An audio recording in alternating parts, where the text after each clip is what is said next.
육하 원칙이라는 말을 들어보셨나요? 예, 다들 들어보셨을 겁니다. 육하 원칙은 기사나 보도문 혹은 글을 쓸 때 지켜야 할 기본적인 원칙을 이야기하는데요. 누가, 언제, 어디서, 무엇을, 어떻게, 왜, 이 6가지를 이야기합니다. 6가지 원칙을 지켜서 글을 쓰면 글이 좀 더 정확하고 자세해질 뿐 아니라 읽는 사람도 이해하기가 참 쉽습니다. 대화를 할 때도 마찬가지입니다. 우리가 두서없이 그냥 막 이야기하는 것보다 이 육하 원칙의 원리를 따라서 이야기를 하면 말하는 사람도 편하고 듣는 사람도 이해하기에 한결 편안합니다. 그래서 오늘은 5월 가정의 달을 맞이하여 믿음의 가정이라는 이 주제를 육하 원칙에 따라서 한번 생각해 보도록 하겠습니다. 우리가 살아갈 때에 가장 중요하게 생각하는 것이 무엇인가요? 돈, 명예, 성공, 좋은 집, 좋은 차? 물론 이런 것들이 중요하긴 합니다. 우리 삶에 있어서 이런 것들을 우리가 전혀 무시할 수는 없습니다. 하지만 세상 사람들도 이런 것들보다 더 중요한 것이 하나 있다고 얘기합니다. 바로 건강입니다. 세상의 격언에서 돈을 잃으면 조금 잃는 것이고, 명예를 잃으면 많이 잃는 것이고, 건강을 잃으면 모든 것을 잃는 것이다 라고 이야기하고 있지 않습니까? 우리에게 있어 건강, 생명이 가장 중요하다는 것입니다. 그래서 사람들은 누구나 오래 살기를 소망합니다. 사실 의술이 계속해서 발전하는 것도 우리 사람들이 어떻게 해서든지 건강하게 오래 살기 위하는 그런 바람에서 일어나는 발전이라고 생각합니다. 그런데 예수님을 믿는 우리들은 이 땅에서의 생명보다 더 중요한 것을 이미 알고 있습니다. 그것은 바로 죽음 뒤에 있을 심판과 그 심판에서 영원한 죽음이 아닌 영원한 생명을 얻는 그 믿음입니다. 영원한 생명을 얻을 수 있는 방법, 천국에 들어갈 수 있는 방법은 오직 한 가지입니다. 예수 그리스도를 나의 구주로 믿는 믿음 밖에는 없다는 것입니다.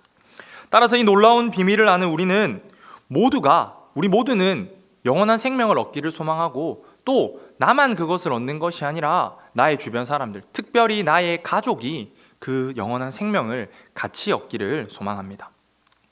가정의 복음화, 즉 믿음의 가정을 이루는 것은 모든 그리스도인들이 가진 기도의 제목일 것입니다. 복음을 전하는 것은 누구에게나 복음을 전하는 것이 어렵지만 그 대상이 가족이라고 해서 특별히 쉽지만도 않습니다. 하지만 우리는 우리와 가장 가까운 이들, 우리가 가장 사랑하는 이들이기 때문에 항상 그들을 위해 기도하고 할 수 있는 최선을 다해 복음을 전해야 할 것입니다.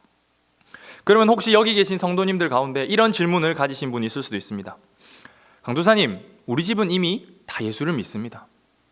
우리 가족, 친척들까지도 다 예수를 믿는데 그러면 저는 다 이룬 것인가요? 라고 질문을 할 수도 있습니다. 참 감사한 일이죠. 하나님께 정말 감사해야 할 제목입니다. 그런데 지금 이 순간에 우리 모든 가족들이 다 예수를 믿고 있다고 해서 그것이 끝은 아닐 것입니다. 왜냐하면 앞으로 태어날 자녀들이 있지 않습니까?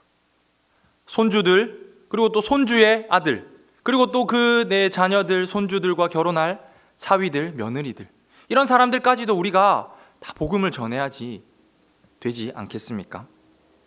앞으로 생겨날 가족들을 위해서도 우리가 항상 준비되어 있어야 한다는 것입니다. 그렇다면 믿음의 가정을 이루는 데 있어 필요한 것은 무엇일까요? 그것은 당연히 믿음일 것입니다. 신앙입니다.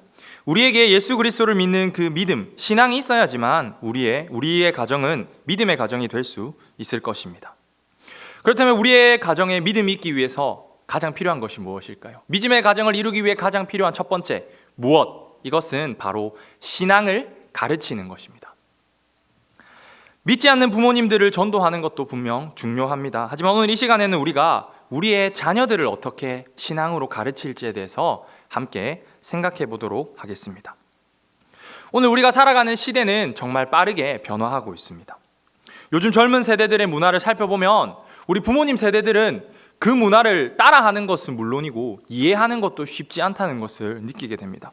저만 하더라도 지금 중고등학생들, 초등학생들을 보면 저와 생각이 너무 많이 다르고 이들이 겪는 문화가 너무나 많이 다르다는 것을 느낍니다. 우리가 사용하는 스마트폰만 해도 그렇지 않습니까? 우리들에게는 그냥 전화기, 문자를 보고 유튜브를 보는 이 정도인데 젊은 세대들은 정말 가지각가지 방법으로 그것을 사용합니다. 하지만 그런 우리 삶에 있어서 그런 다른 문화들이 있지만 여전히 핵심적인 가치들은 우리 삶에 있어서 공유되고 있는 것 같습니다. 특별히 세상에서 이야기하는 돈이나 성공이나 명예나 이런 것들은 부모님 세대나 자녀 세대나 그 누구를 막론하고 모두가 그것을 바라보는 것 같습니다. 자녀가 잘 되기를 원하는 부모의 마음으로 우리는 자녀들이 이 땅에서 그러한 것들을 마음껏 누리며 살아가기를 원합니다. 돈도 많이 벌었으면 좋겠고, 세상에서 성공했으면 좋겠고, 좋은 집, 좋은 차, 그렇게 좋게 살아가기를 원합니다. 그래서 자녀들을 교육할 때 공부를 열심히 해야지 성공할 수 있다, 공부를 열심히 해야지 좋은 집에 살 수 있다, 이런 가르침들을 우리에게 주고 어떻게 해서든지 자녀가 잘 되게 하기 위해서 많은 노력을 기울이는 것이 사실 우리의 실제 모습입니다. 그런데 우리가 이 시간 한 가지 생각해 볼 점은 예수 그리스도를 믿는 그리스도인인 우리가 그런 세상의 그러한 가치들을 가르치기 이전에 그 무엇보다 중요한 영원한 생명을 얻을 수 있는 믿음을, 신앙을 먼저 가르쳐야 하지 않겠냐라는 물음을 한번 물어보고 싶습니다. 세상에서의 삶 분명히 중요합니다. 그 어떤 부모도 자녀가 힘들고 어렵게 살기를 원하지 않습니다. 조금이라도 넓은 집, 좋은 차, 괜찮은 옷, 좋은 환경에서 살아가기를 원하는 것은 인간이라면 당연히 가지는 마음입니다. 그런데 우리가 이미 잘 알고 있지 않습니까? 이 세상에서의 삶은 잠깐 지나가는 삶일 뿐입니다. 우리가 이미 그것을 알고 있기 때문에 일주일에 한 번씩, 그리고 일주일에 우리의 시간을 들여, 힘과 노력을 들여 하나님 앞에 나와 예배 드리고 하나님을 위해 우리의 삶을 드리고 있는 것이 아니겠습니까? 그렇다면 우리가 믿는 하나님, 우리가 가진 이 신앙이 그렇게 중요하다는 것을 이미 알고 있다면 우리가 가장 사랑하는 자녀들에게 먼저 그것을 가르쳐야 하지 않을까요? 우리가 우리 자녀들을 바라볼 때 이 땅에서 돈을 벌고 성공하는 것은 정말 중요하게 생각하지만 신앙을 가지고 영원한 생명을 얻으며 살아가는 것에 대해서는 별로 급한 것이 아니라 생각하는 것 같습니다. 물론 신앙이라는 것이 내 힘과 능력으로 전해지는 것만은 아닌 것은 분명합니다.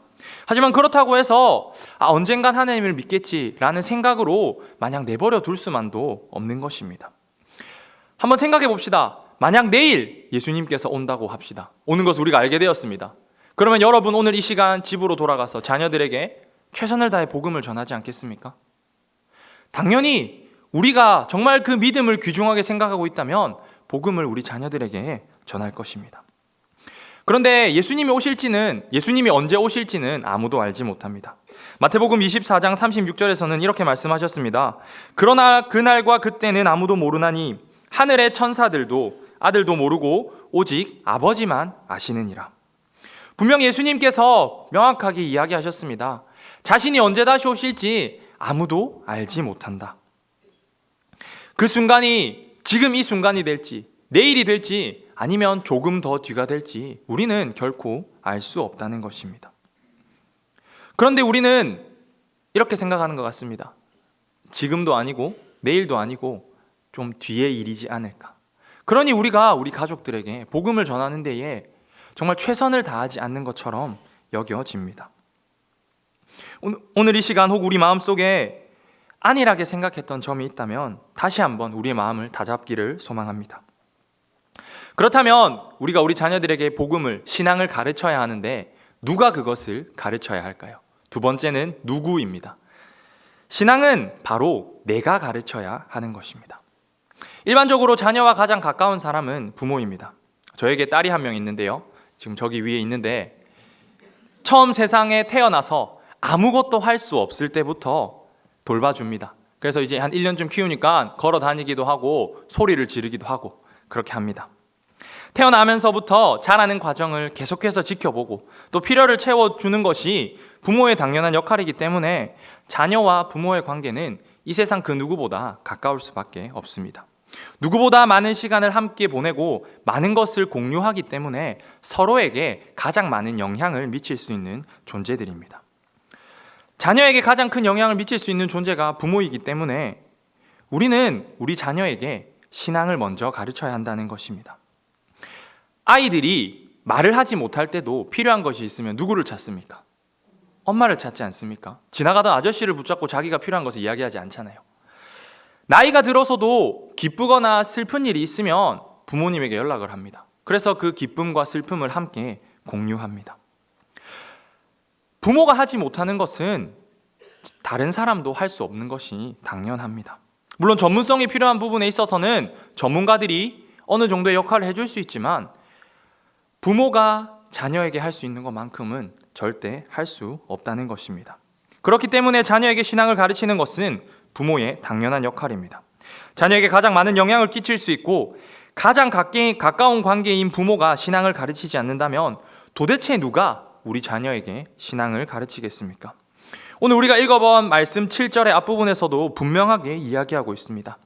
내 자녀에게 부지런히 가르치며.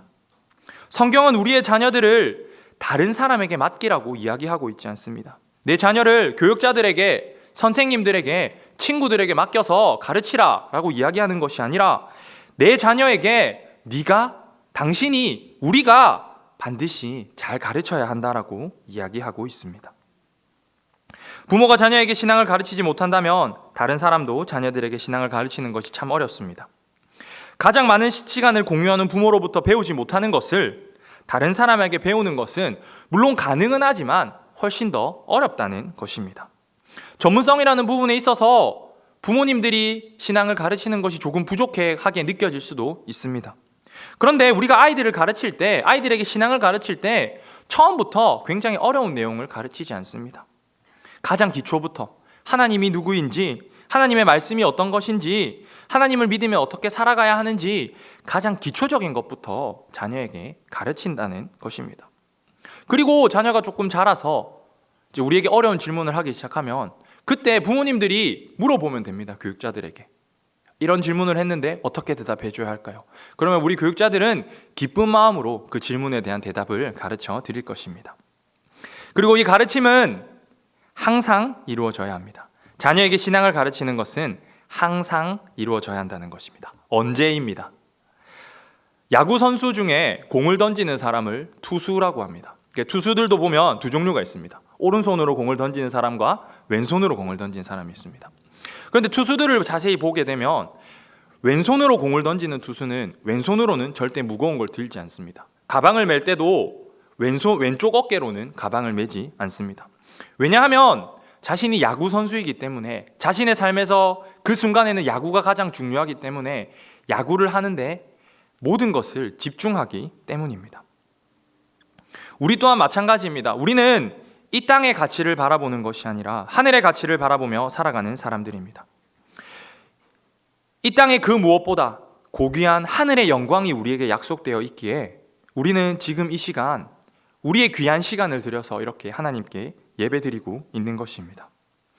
우리는 하나님께서 우리에게 약속하신 그 영광을 바라보며 살아가기에 이 땅의 것에 가치를 두지 않고 어려움과 힘듦도 기꺼이 감내하며 살아간다는 것입니다. 그렇기 때문에 우리는 우리가 가장 중요하게 생각하는 그 가치를 자녀들에게 항상 가르쳐야 한다는 것입니다. 우리가 자녀를 교육할 때 특정한 시간을 정해서 가르치지 않습니다. 아들을 앞에 앉혀놓고 아빠는 너를 키울 때 이 시간부터 이 시간까지만 가르칠 거야 라고 하지 않습니다. 그냥 같이 지내면서 필요한 것이 있는 순간순간마다 항상 우리의 자녀를 가르칩니다. 비록 자녀가 재미있게 놀고 있던 순간이라 할지라도 혹 잘못한 일이 있다면, 따끔하게 혼을 내야 하는 순간이라면 자녀가 얼마나 재미있게 놀고 있었든지 간에 상관없이 그 자녀를 불러서 혼을 내기도 하고 훈계를 하기도 합니다. 자녀가 아무리 그런 것을 싫어한다 할지라도 우리는 자녀가 바르게 자라기를 바라는 마음이 있기 때문에 언제 어느 때나 자녀를 가르치는 데에 최선을 다한다는 것입니다. 신앙교육 또한 마찬가지입니다. 신앙교육이 결코 특정한 시간을 통해서만 이루어져서는 안 될 것입니다. 물론 우리는 일주일 중 하루를 하나님 앞에 구별하여서 거룩하게 보냅니다. 일주일은 함께 모여 예배드리고 또 여러 가지 교육을 받기도 합니다. 그런데 만약 우리가 이 주일과 다른 일주일의 날들을 구분하여서 주일에만 신앙교육을 한다라고 생각하고 있다면 큰 문제가 될 것입니다. 왜냐하면 우리는 그리스도인입니다. 그리스도인은 주일만 그리스도인이 아닙니다. 매일매일이 그리스도인으로서의 삶을 살아가야 하는 날들입니다. 그렇기 때문에 우리는 매일의 삶 속에서 항상 우리의 자녀들에게 신앙을 가르쳐야 할 것입니다. 오늘 말씀에서도 이것을 이야기하고 있습니다. 우리가 7절 말씀을 함께 읽어보도록 하겠습니다. 같이 읽겠습니다. 내 자녀에게 부지런히 가르치며 집에 앉았을 때든지 길을 갈 때든지 누워 있을 때든지 일어날 때든지 이 말씀을 강론할 것이며. 아멘. 집에 앉아 있을 때든지 길을 갈 때든지 누워 있을 때든지 일어날 때든지 어떠한 상황이든 어떠한 시간이든 구분하지 않고 항상 신앙을 가르쳐라는 것입니다. 우리는 항상 자녀에게 항상 신앙을 가르쳐야 합니다. 시간에 구애받지 않고 항상 가르쳐야 하는 것처럼 장소 또한 구애받아서는 안 될 것입니다. 그런데 우리가 부모로서 자녀에게 신앙을 가르칠 수 있는 가장 좋은 장소는 바로 가정입니다.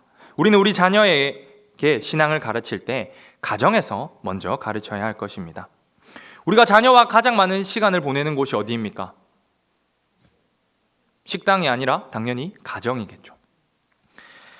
그렇기에 신앙 교육 또한 자녀와 가장 많은 시간을 보내는 곳인 가정에서부터 시작되어야 합니다. 오늘 한국 교회를 바라보면 많은 경우에 부모님들이 자녀들의 신앙 교육을 교회에서 이루어지는 것으로 생각하는 경우가 많은 것 같습니다. 물론 교회가 자녀들에게 신앙을 가르치는 부분에 있어 중요한 역할을 감당하고 있는 것은 분명합니다. 그런데 오늘 우리가 특히 우리 자녀들이 살아가는 사회를 본다면 교회에서만 신앙을 교육하는 것은 참 부족합니다. 혹시 168이라는 숫자를 들으면 생각나는 게 있으신가요? 168시간. 우리가 일주일을 시간으로 환산하면 168시간이 됩니다. 꽤 많은 시간인 것 같죠. 그런데 그 중에 우리 자녀들이 교회에서 보내는 시간이 길게 잡아도 2시간이 되지 않습니다. 하루에 8시간씩 잠을 잔다 생각하고 그 시간을 빼더라도 일주일에 1% 정도 되는 시간만을 교회에서 보내는 것이 우리 자녀들이 직면해 있는 현실입니다. 물론 하나님의 말씀에는 능력이 있습니다.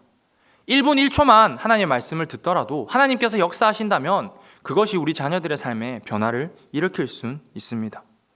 하지만 믿음은 들음에서 나오는 것입니다. 그렇다면 우리 자녀들이 말씀을 들어야 하는데 일주일 중에 1%도 안 되는 시간 동안 말씀을 듣고 나머지 99%의 시간은 세상의 가치들을 듣는다면 어떤 것이 우리 자녀들에게 더 많은 영향을 끼칠 수밖에 없겠습니까?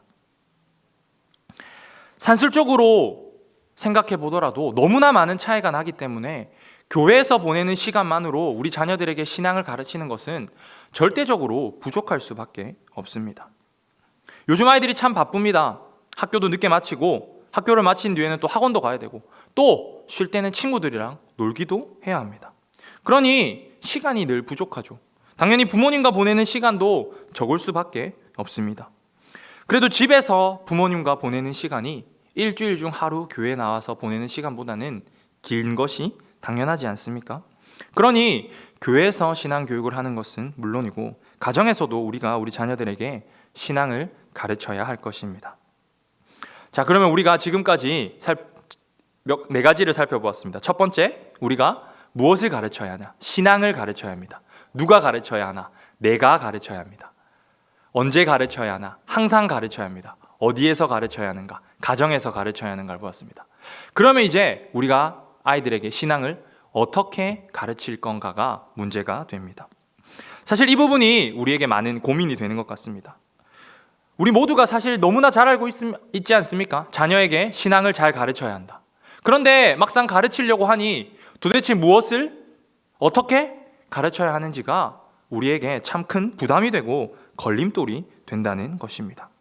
그런데 사실 방법이 참 간단합니다. 바로 모범을 보여주는 것입니다. 우리는 모범으로서 우리 자녀들에게 신앙을 가르쳐야 합니다. 제가 중학교 때 한 수백 명이 모이는 1000명 가까이 모이는 수련회에 갔습니다. 하루는 점심시간에 밥을 먹으러 이동하는데 어떤 목사님께서 저를 부르는 겁니다. 그래서 저희 아버지 성함을 대시면 혹시 아들이 아니냐 물어보셨습니다. 저와는 일면식도 없는 분이었는데 제가 생긴 것이 아버지와 많이 닮았었나 봐요. 그래서 이제 그걸 보고 아들이 아니냐라고 이렇게 길 가던 아이들 붙잡고 물어볼 정도니까 얼마나 많이 닮았던 거겠습니까? 자식은 부모를 닮는다라는 말이 있습니다. 맞는 말인가요? 외적으로도 자식은 부모를 닮는 것이 당연합니다. 붕어빵 같다라고 이야기도 우리가 참 많이 하죠. 그런데 외적인 면뿐만 아니라 자녀의 행동 또한 부모님을 참 많이 닮는 것 같습니다. 제가 자랄 때 참 많이 들었던 말 중에 하나가 할아버지랑 똑같다는 이야기였습니다. 제가 행동하는 것이나 식습관이나 이런 것들이 저희 부모님을 닮은 게 아니라 할아버지를 많이 닮았다는 이야기를 들었습니다. 물론 두 세대의 차이가 나긴 하지만 가족이라면 닮는 것이 당연하다는 것이죠. 아마 여러분들도 스스로를 생각해 보거나 혹은 주변 사람들을 생각해 볼 때 부모와 정말 닮은 자녀들의 모습을 쉽게 떠올릴 수 있을 것입니다. 중요한 것은 자녀가 살면서 가장 많이 보는 사람은 바로 부모님이고, 그래서 부모가 하는 행동을 그대로 담는다는 것입니다. 그렇기 때문에 우리가 우리 자녀들에게 좋은 모습을 많이 보여준다면 우리 자녀들은 그 좋은 모습을 배울 것입니다. 반대로 좋지 않은 모습을 많이 보여준다면 좋지 않은 모습 또한 담게 될 것입니다. 신앙 교육 또한 마찬가지입니다. 우리가 아이들에게 말로써 신앙을 가르치는 것보다 가정에서 신앙적인 모습으로 살아가고 그런 모습을 자녀에게 보여준다면 자녀는 자연스럽게 그것을 배워갈 것입니다. 우리가 매일 성경을 읽고 기도하고 또 가정 예배를 가정에서 드릴 때 자녀들이 그런 모습을 계속해서 본다면 성경을 읽고 기도를 하고 가정에서 예배를 드리는 것이 당연하다고까지 생각하게 될 것입니다. 체계적이고 확실한 방법의 교육이 자녀들에게 필요한 것도 당연합니다. 하지만 시작은 자녀들의 신앙을 교육하는 데 있어서 시작은 우리의 모습을 보여주는 것부터입니다. 우리가 모범적인 신앙의 모습으로 살아갈 때 우리 자녀들은 그것을 보고 배울 것입니다. 믿음의 가정을 이루는 것은 정말로 중요합니다. 왜 중요한 것입니까? 이 땅에는 소망이 없기 때문입니다. 유일한 소망은 우리가 가지고 있는 이 믿음에 있기 때문입니다. 그리고 이 믿음을 통해서만이 우리는 천국에 들어갈 수 있다는 것입니다. 그렇기에 앞서 말씀드렸듯이 우리는 우리 자녀들에게 신앙을 가르쳐야 합니다. 내가 가르쳐야 하고 항상 가르쳐야 하고 가정에서 가르쳐야 하고 모범으로 가르쳐야 합니다. 인간의 유일한 소망은 오직 예수 그리스도를 믿는 믿음에 있기 때문에 그것을 기억하고 가장 중요한 신앙을 가르치는 데 있어 우리가 최선을 다하고 결코 소홀히 해서는 안 될 것입니다. 오늘 우리 자녀들이 처해 있는 현실이 생각보다 많이 심각합니다. 우리가 살아가는 시대 자체가 너무나 빠르게 변화하고 있기에 그냥 자녀들을 내버려 두기만 한다면 정말로 위험한 상황에 이를 수밖에 없습니다.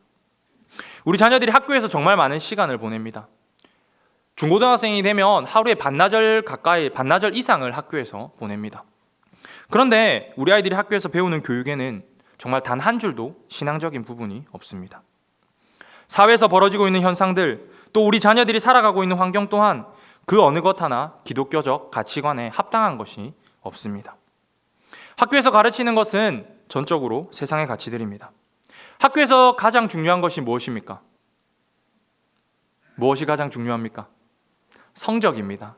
교우관계가 좋고 선생님들에게 인사를 잘하고 이런 것보다 성적이 좋은 것, 그것이 가장 중요합니다.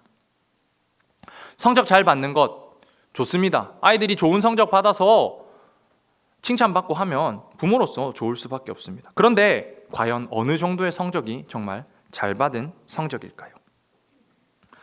예전에는 성적을 평가할 때 절대평가라는 기준으로 평가를 했습니다. 일정 점수만 넘으면 괜찮은 거였던 거죠. 그래서 이제 성도님들이 잘 아시는 수미양가였죠. 수, 우, 미양가 이렇게 나눠서 어느 정도 성적만 넣으면 수고, 어느 정도 넣으면 우고 이렇게 나눠줬었죠. 그런데 요즘은 상대평가라고 해서 상위 몇 %에게만 좋은 등급을 주고 그 아이들이 좋은 대학을 가는데 유리한 조건을 얻는 것입니다. 그러니 우리 아이들에게 있어서 지금 경쟁이 너무나 당연한 것이 되었습니다. 1등급, 가장 좋은 등급을 받기 위해서는 내 친구보다 잘해야만 하는 것입니다. 우리 자녀들이 살아가는 세상이 이런 세상입니다. 경쟁에서 승리하지 않으면 1등급을 받지 않으면 도저히 만족할 수 없는 것이 우리 자녀들이 살아가는 시대입니다. 물론 이 경쟁이라는 것을 우리가 무조건 거부하거나 피할 필요는 없습니다. 왜냐하면 세상 속에서 최선을 다해 살아가고 또 그렇게 세상 속에서 인정받음으로써 하나님의 영광을 드러내는 것도 우리의 역할이기 때문입니다. 그런데 우리가 분명히 생각해야 할 점은 우리 기독교의 핵심 가치는 경쟁과 승리가 아닌 섬김과 사랑이라는 것입니다. 예수님께서는 이 땅에서 그럴 만한 능력이 있으셨음에도 불구하고 사단 마귀를 제외한 그 어떤 인간에게서 승리하지 않으셨습니다. 수많은 병자를 품어주셨고 자신을 십자가에 못 박은 사람들을 용서해달라고까지 기도하셨습니다. 이런 모습이 우리 그리스도인들의 모습이 되어야 합니다. 하지만 경쟁으로 점철된 이 오늘날 이 세상 문화 속에서 우리 자녀들이 사랑과 섬김의 가치를 배우고 또 그것을 실천해 나간다는 것이 너무나 힘든 현실이라는 것입니다. 이뿐만이 아닙니다. 세상은 정면으로 성경을 부인합니다. 아이들이 중학생이 되면 과학 시간에 진화론을 배웁니다. 하나님께서 세상을 창조하셨다라고 하는 이 성경의 말씀을 정면으로 부인하고 모든 생명은 진화된 것이라는 잘못된 가르침을 너무나 당연하게 배우고 있다는 것입니다. 성경에서는 분명히 죄라고 이야기하는 동성애도 소수의 의사는 또 존중해줘야 한다는 명목으로 아이들에게 죄가 아니라고 교육되고 있습니다. 성교육 시간에는 중고등학생 아이들에게 콘돔을 나눠줍니다. 그리고 피임을 해야 한다고 가르칩니다. 학교에서는 이미 결혼 전의 성관계를 당연하게 생각하고 있다는 것입니다. 물론 세상의 문화가 이미 그렇기 때문에 그 문화에서부터 생기는 문제점들을 어떻게 해서든지 막아보자 라고 이야기하는 사람들이 있을 수 있고 그렇게 생각될 수도 있습니다. 하지만 우리 아이들이 처한 현실은 이미 기독교적 가치관은 전혀 동떨어져 있다는 것이 중요한 현실입니다.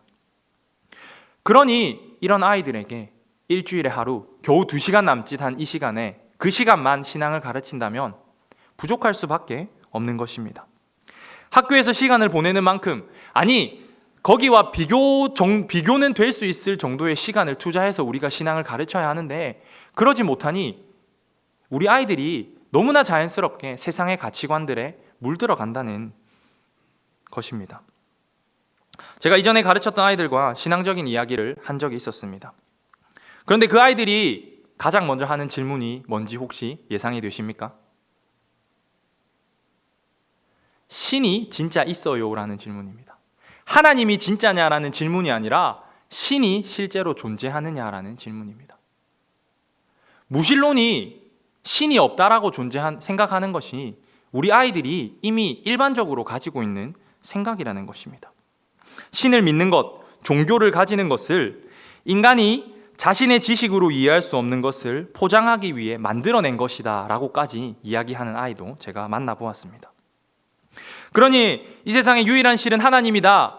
이러한 가르침이 우리 아이들에게 통하지가 않는다는 것입니다. 세상에서 배운 진화론은 잘못된 것이라는 것부터 가르쳐야 하고 이 세상을 창조한 분이 계시다라는 것부터를 가르쳐야 하는데 그 가르침이 아이들 마음속에, 아이들 머릿속에 들어가기가 너무나 힘들고 어렵다는 것입니다. 교회를 오래 다니고 신앙이 있는 것처럼 보이는 아이들이라 할지라도 세상의 가르침과 세상의 가치들로 인해 너무나 많은 고민을 하고 갈등을 거듭하고 있는 것이 우리 아이들이 처해 있는 진짜 현실입니다.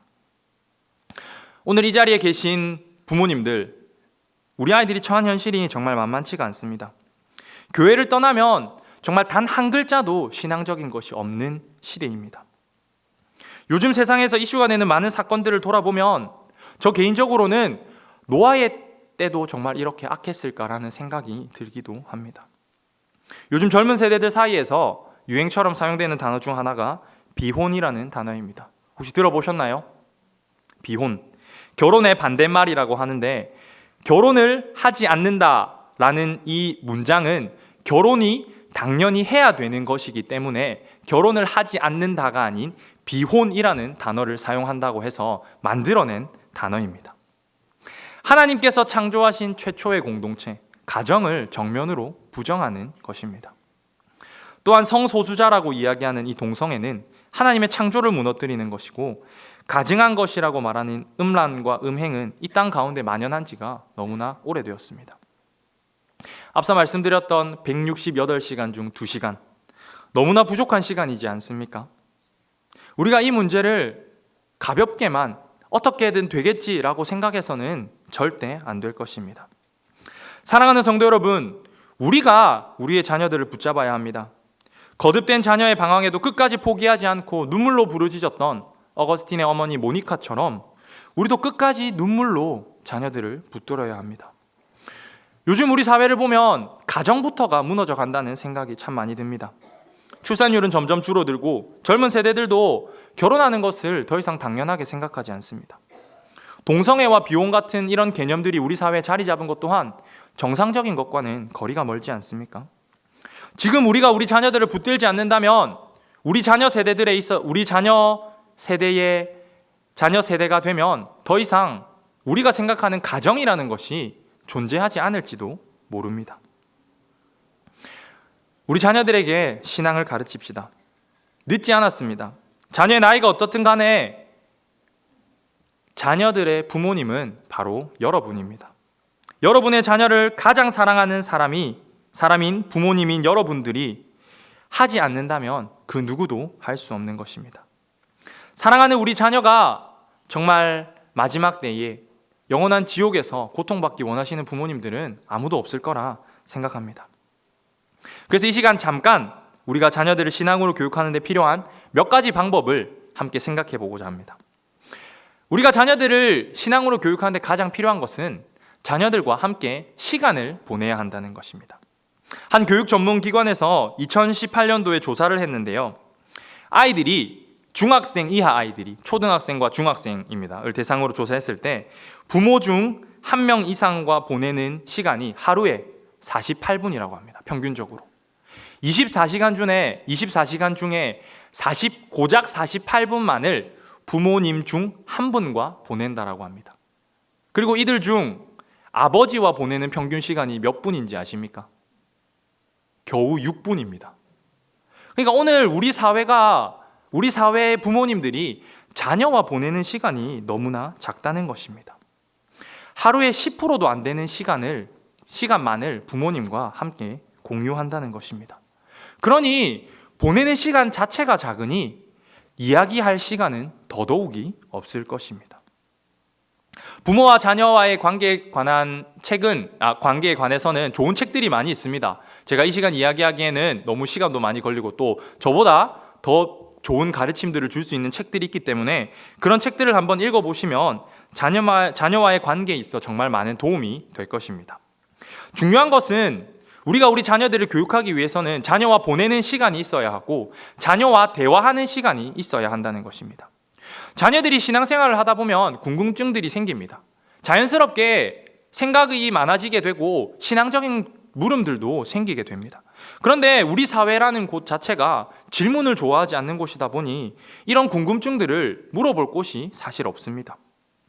가장 편한 사람이 부모님이기에 부모님에게 그런 질문을 하고 싶은데 우리 자녀들이 그런 생각이 생길 때쯤 되었을 때 이미 부모님과의 관계가 그렇게 친밀하지 않고 살갑지 않은 관계가 되어 있다면 부모님에게 그런 질문을 하는 것도 어렵다는 것입니다.